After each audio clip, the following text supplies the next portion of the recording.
তারপর একই রকম আরেকটা পাশে যে সিনেমা হয়েছে, তারপর আরেকটা পাশে ঘুরতে ভুলে গেল আরেকটা ঘটনা। তারপরে সেদিকে আরেকটা ঘটনা ঘুরতে নাকি ওই যে গিলিল যে উপরে উপরে উঠে সাইডে চলে যায়, সাইডের থেকে নিচে ধাপছে।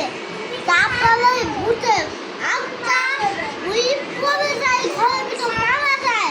তারপরে ওই নির্মিতে দেখা যায় যে এই ভূতটা